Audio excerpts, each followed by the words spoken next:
시청자 여러분 안녕하십니까? VOA 뉴스투데이 시작합니다. 미국 내 한반도 전문가들은 인권은 미국을 정의하는 가치라면서 이런 이유로 바이든 행정부가 북한 인권 문제에 대해 목소리를 내고 있다고 지적했습니다.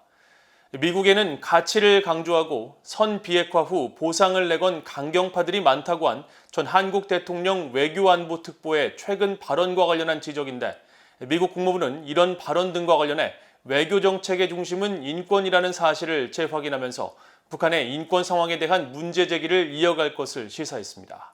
첫 소식 김영교 기자가 취재했습니다.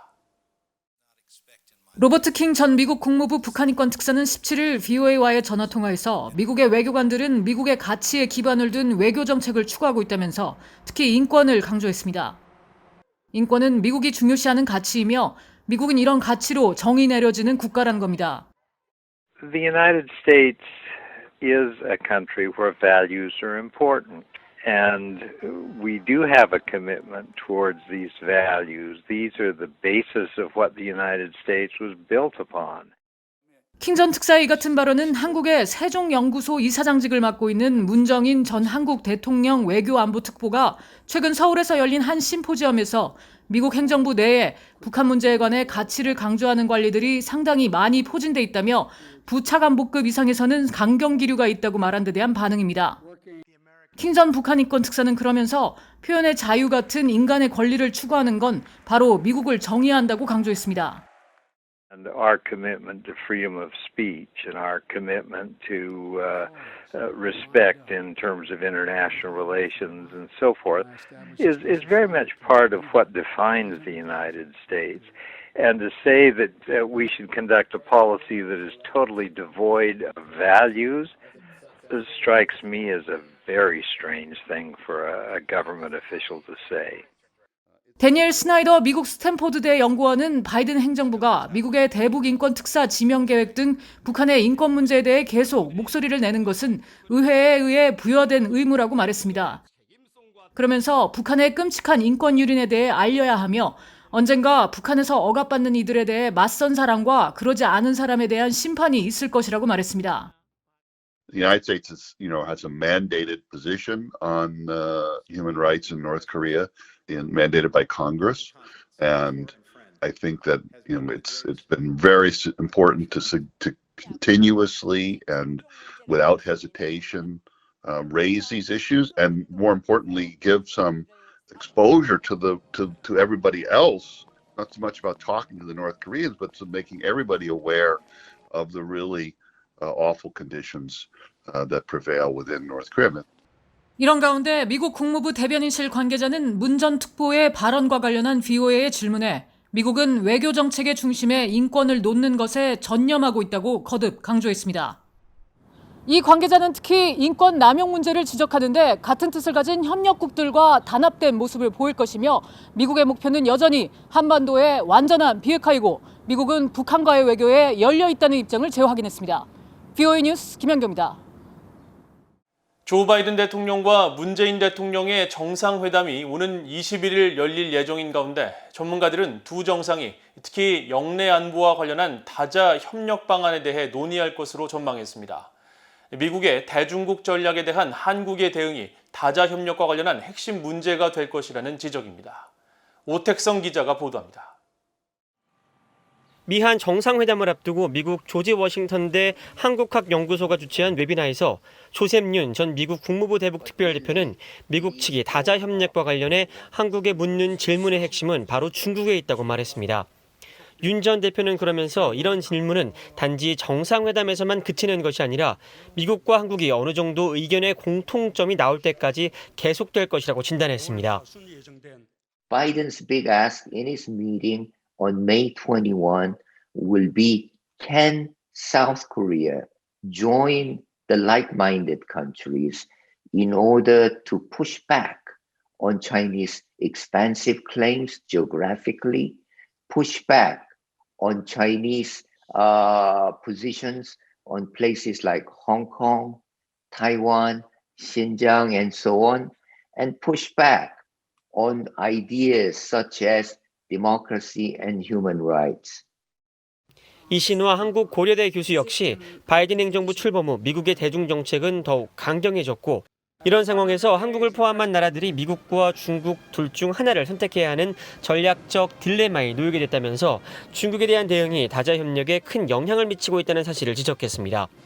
U.S. policy toward China appears to be increasing hardline since the start of Biden's term.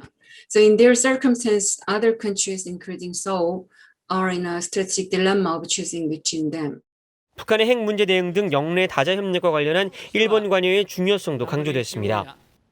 The formal participation of Japan in dealing with the North Korean nuclear crisis may pave the way for closer cooperation between South Korea and Japan.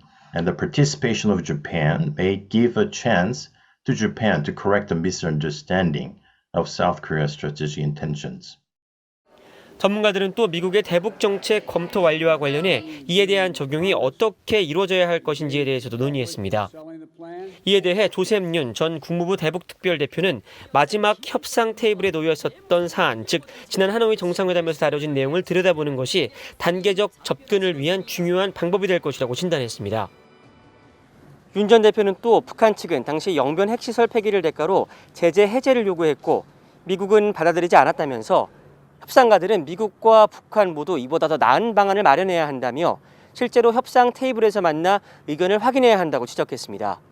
VOA 뉴스 오택성입니다.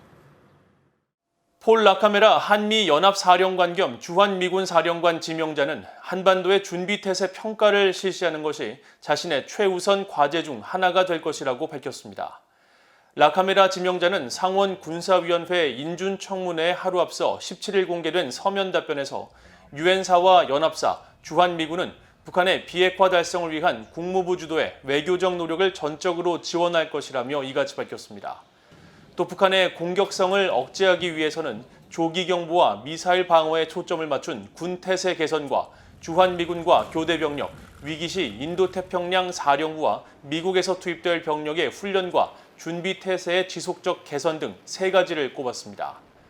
그러면서 특히 항공모함 타격 부대와 폭격기 임무, 5세대 F-22와 F-35 전투기를 포함한 미국의 전략 자산을 한국에 간헐적으로 복귀시켜야 한다고 밝혔습니다. 북한 정권이 지난 70여 년 동안 계속 자행하고 있는 납치와 자의적 구금, 강제 실종 사건들을 조사해 디지털 전선화하는 민간단체의 활동에 유엔과 언론 매체 등 국제사회가 관심을 보이고 있습니다. 영국의 파이낸셜 타임스는 15일 한국에서 학자와 변호사, 사이버 전문가 등으로 구성된 전환기 정의 워킹그룹이 풋프린트, 즉 발자국이라는 온라인 데이터베이스를 통해 10만 명에 달하는 전시 납북자와 한국전쟁 휴전 후 복귀하지 못한 한국군 포로 5만에서 7만여 명, 전후 납북자 수백 명, 외국인 납북자뿐 아니라 현재도 적법 절차 없이 정치범 수용소에 수감되고 있는 북한 주민들에 대한 정보를 제공하고 있다고 소개했습니다. 전환기정의 워킹그룹의 이영환 대표는 17일 VOA에 발자국 사이트 개설 뒤 유엔 조사팀과 화상회의를 가졌으며 유엔 인권 최고대표 사무소는 올해 북한 관련 보고서 주제를 강제 실종으로 정했다고 밝혔다고 말했습니다. 이 대표는 그러면서 토마스 오에아 퀸타나 유엔 북한 인권 특별 보고관도 올해 초 북한 정권의 강제 실종 문제에 대해 국제 형사 책임 추궁을 시도해야 한다고 말했다면서 국제사회가 납치와 강제 실종을 심각한 반인도적 범죄로 여기는 만큼 북한 당국이 이를 당장 멈추고 국제인권기구의 조사에 협력해야 한다고 강조했습니다. 북한 정권의 지휘를 받는 것으로 알려진 해킹 조직 탈륨이 북한 전문가와 관계자들을 대상으로 북한 비핵화 관련 악성 문서를 유포한 정황이 포착됐다고 한국의 사이버 보안 기업이 밝혔습니다.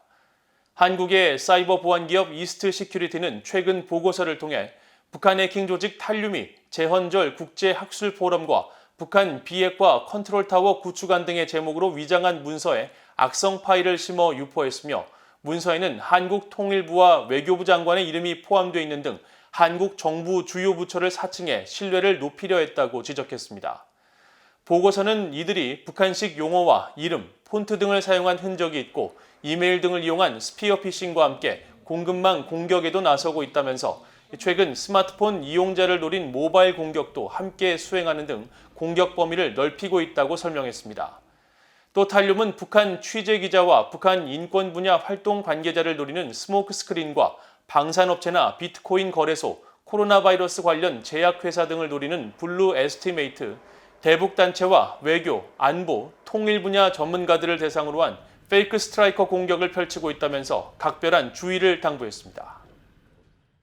이상으로 VOA 뉴스투데이를 모두 마칩니다. 시청해주신 여러분 고맙습니다.